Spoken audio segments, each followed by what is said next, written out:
This is Earth. A tiny blue marble that, in the year 2026, is home to over 8.2 billion humans. Over here we find the nations of the United Kingdom of Great Britain and Northern Ireland and the Republic of Ireland with a combined population of around 75 million people. These islands reside in a temperate zone of not too hot, not too cold weather patterns with just the right amount of rainfall to create green and pleasant lands. The reason these lands are so amenable starts all the way over here in a body of water off the North American coast known as the Gulf of Mexico. From here the part of the Atlantic meridional overturning circulation known as the Gulf Stream carries warm waters out of the Gulf through the Straits of Florida, up the east coast of the United States of America, and across the North Atlantic, bringing warm currents to West Africa, northwestern Europe, and the UK and Republic of Ireland. Without this process, life in these regions would be very difficult indeed, if not impossible. Up here is the Greenland ice sheet or GIS. With 2.9 million cubic kilometers of ice, it is the second largest ice sheet on the planet. And it is in decline. Since 1984, the GIS has been losing mass at an accelerating rate. For the period between 2002 to 2023, this mass loss averaged 269 gigatons per year. All the way down here is the largest ice sheet on the planet, the Antarctic ice sheet. For the period 2002 to 2023, it has lost mass at an average of 142 gigatons per year. Whilst the GIS mass loss has a more direct effect on the Gulf Stream, both Antarctic and GIS mass loss is contributing to freshwater influx into oceanic circulatory systems, desalinating seawater, and reducing its density, slowing the sinking of cold waters and the circulation of warm waters, and contributing to sea level rise.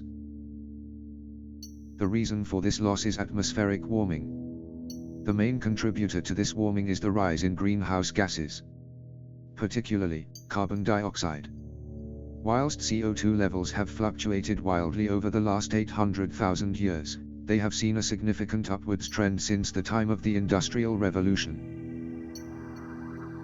It is projected that, by the year 2060, the Gulf Stream will be in a state of collapse and will cease bringing adequate warm currents of water to northwestern Europe. If this happens, the impact would be considerable. Marine ecosystems will die off, and fishing in the North Atlantic as a food source will no longer be viable.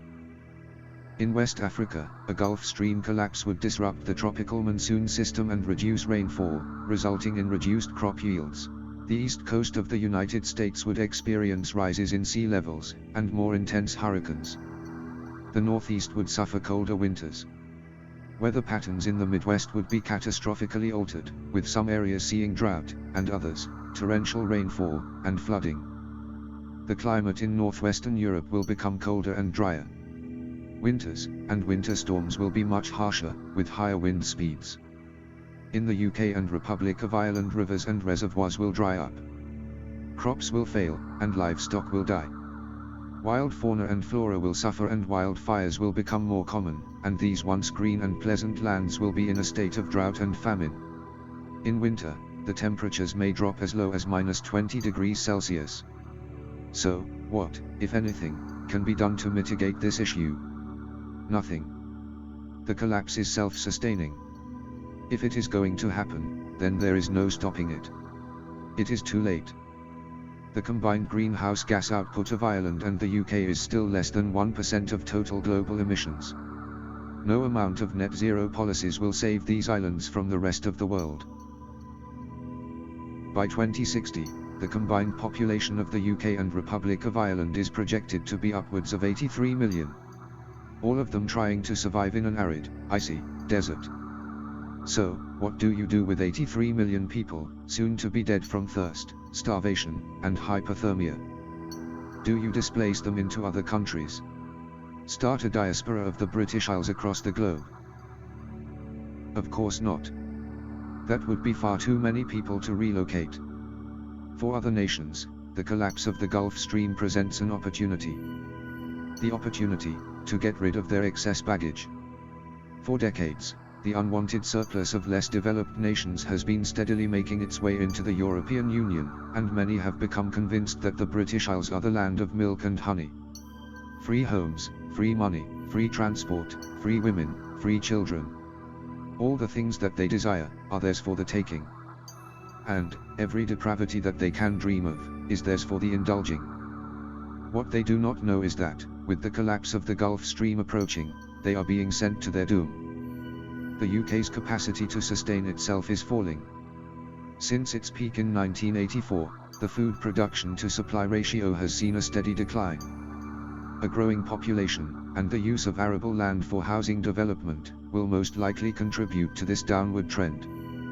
A collapse of the Gulf Stream will knock it down to zero. And the UK is increasingly reliant on energy imports, leaving it vulnerable to the whims of international suppliers. Is it possible that the governments of the European Union, the United Kingdom, and the Republic of Ireland, are complicit in the legal and illegal trafficking of millions, to an uncertain fate? Is it possible that these governments are knowingly committing a potential future genocide of millions in the British Isles and northwestern Europe? It's not personal, it's just business. The legitimate disposal of surplus assets. Human layoffs by abandonment. The median age of the European nations is going up, and the birth rate is decreasing. This makes them a financial liability, an unsustainable cost center. And other nations need to get rid of some unwanted trash. It's perfect. A mass recycling of excess product, by the forces of nature. Win-win, hands clean, the end justifies the means.